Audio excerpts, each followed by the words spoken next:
Hello friends, welcome to YouTube channel overall knowledge way to success.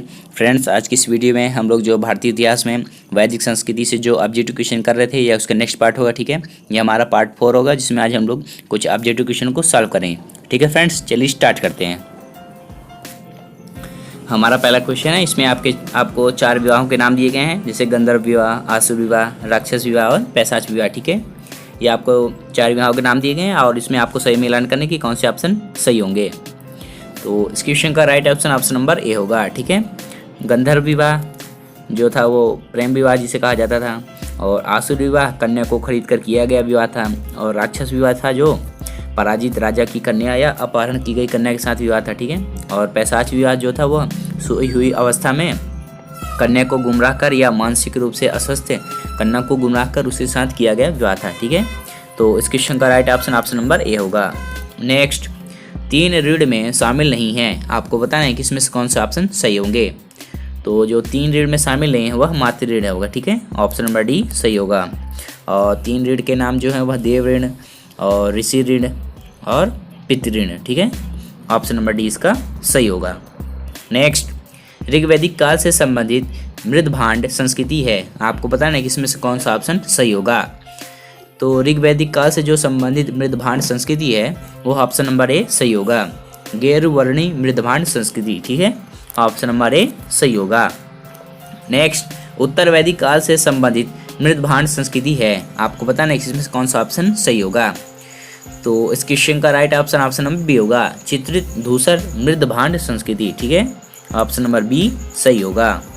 Next, Haryana प्रांत में चित्रित धूसर मृदभांड स्थल किस स्थान पर हाल ही में किए गए उत्खननों से प्राप्त आया है। ठीक है, तो इस क्वेश्चन का राइट ऑप्शन नंबर बी होगा, भगवानपुर से। ठीक है, हरियाणा के भगवानपुर से। ठीक है, हरियाणा प्रांत में चित्रित जो धूसर मृदभांड स्थल है वो भगवानपुर से प्राप्त किया गया है। ठीक है, ऑप्शन नंबर 20 का सही होगा।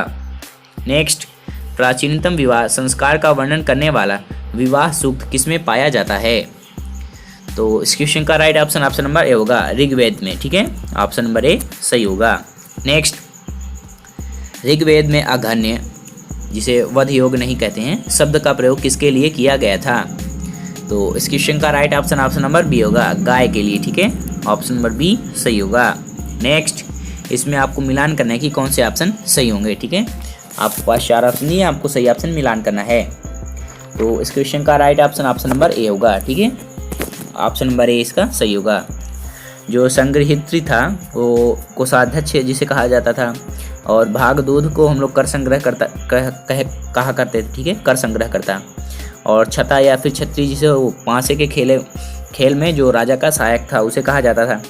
और अक्षवाप जो है वह प्रतिहारी। ठीक है, राजप्रसाद का शिक्षक। ठीक है, ऑप्शन नंबर ए इसका सही होगा। नेक्स्ट, ऋत जिसे हम प्राकृतिक संतुलन भी कहते हैं स्थापित करने के कारण किस वैदिक, हमारा नेक्स्ट क्वेश्चन था, ऋत जिसे प्राकृतिक संतुलन कहते हैं स्थापित करने के कारण किस वैदिक देवता को ऋतस्य गोप कहा जाता था। ठीक है, आपके पास 4 ऑप्शन दिए, आपको सही ऑप्शन बताना है। तो जो ऋतस्य गोप जिसे देवता को कहा जाता था वह थे वरुण। ठीक है, ऑप्शन नंबर 20 का सही होगा। नेक्स्ट, निम्नलिखित में से कौन मूलतः जल या समुद्र का देवता कहा जाता था। तो आपको 4 ऑप्शन दिए, आपको सही ऑप्शन बताना है। तो इस क्वेश्चन का राइट ऑप्शन नंबर सी होगा, वरुण को। ठीक है, वरुण को जल या समुद्र का देवता माना जाता था। हमारा नेक्स्ट क्वेश्चन है, 3 क्रमों में तीनों लोक को माप लेने के कारण किसे उपक्रम कहा गया। आपके पास 4 ऑप्शन दिए, आपको सही ऑप्शन बताना है। तो इस क्वेश्चन का राइट ऑप्शन नंबर डी होगा, विष्णु को। ठीक है, ऑप्शन नंबर डी सही होगा। नेक्स्ट, इसमें आपको मिलान करने की कौन से ऑप्शन सही होंगे। ठीक है, कि कौन से किस देवता को हम लोग पुकारते थे। ठीक है, वैदिक संस्कृति में। तो इस क्वेश्चन का राइट ऑप्शन नंबर ए होगा। ठीक है, पशुओं का जो देवता कहा जाता था उसको हम लोग पूषण कहते थे, और अनैतिक आचरण से जो संबंधित देवता थे उन्हें हम लोग रुद्र कहते थे, और दयोस जो थे वो आकाश के देवता कहा जाते थे, और देवताओं की जो माता थी वो अदिति थी। ठीक है, अदिति, ऑप्शन नंबर ए इसका सही होगा। नेक्स्ट, मनुस्मृति मुख्यतः संबंधित है, आपको बताना है कि मनुस्मृति जो है मुख्यतः किससे संबंधित है। तो इस क्वेश्चन का राइट ऑप्शन नंबर ए होगा, समाज व्यवस्था से। ठीक है, ऑप्शन नंबर ए सही होगा। नेक्स्ट, गायत्री मंत्र की रचना किसने की थी। आपके पास 4 ऑप्शन दिए, आपको सही ऑप्शन बताना है।